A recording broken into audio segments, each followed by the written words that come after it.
Obama is being compared to President Nixon on this. How does he feel about that? Again, I don't have a reaction from President Obama. I can tell you that the people who make those kind of comparisons need to check their history.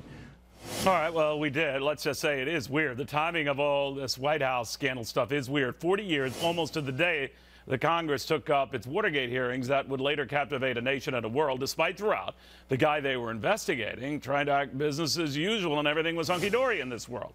This president as well, continuing with these fundraisers, 2 of them in New York last night, and the same attack line on his favorite fodder, Republicans, and more to the point, Rush Limbaugh, for blocking his agenda, to historian Jane Hampton Cook, who sees a pattern. Jane, what do you make of this? Well, you know, it's very common when there's a scandal, when there's controversy, for a president to come out and say, hey, it's time for me to go back to work. Nixon called the incidents with Watergate initially as bizarre. He said no one in his administration or his White House had anything to do with it. They were bizarre. President Clinton, with the beginning of the Lewinsky scandal, said the accusations were false and that he needed to go back to work for the American people. So you're seeing a very similar response. It's common at the early stages of an investigation in several scandals like this. Now, as you've reminded me and written very well, it's not so much the act or the alleged crime, it's the cover-up afterwards. So hence the fixation on the part of some of the media about Benghazi, more to the point about these talking points that were revised no less than a dozen times, even though Fox had said it, it gained currency on cachet, I guess, when ABC News said it.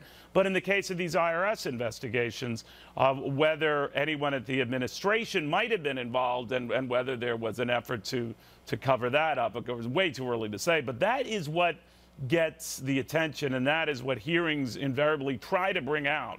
On that count, and given just the sheer volume of things percolating right now, should the administration be worried?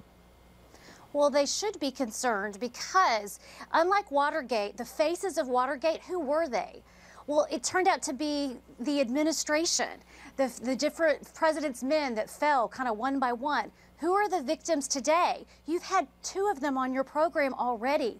There are faces associated with the IRS scandal, people who've been victimized. You had the whistleblowers last week. You've had those who died in Benghazi and their family members coming out. So the faces are people, the American people, that are coming forward and saying, hey, this is what happened to me, or this is my concern. And I think that is a reason why the Obama administration should be concerned about the unfolding investigation, because more and more faces will come forward. But what if there are too many investigations to concentrate on? In other words, Benghazi is one thing, this IRS thing is another thing, the Justice Department going after AP reporters, the Health and Human Services hitting up companies for money to essentially promote the health care law. So many incidents, so many distractions. The fact that there are so many, does that actually in a perverse way help the administration, that you can't focus on just one thing? Well, it is hard to focus on one thing. The government's mighty big, so you know they'll continue to do their, the government employees will continue to do their work. But look at Jay Carney. Look at what he's fielding now 2 times in a row, peppered with questions. We don't know enough and that much about the AP scandal, and if it is even a scandal. But now you've got the press fearing for their rights as members of the press. So there's a lot of threads here. Yeah.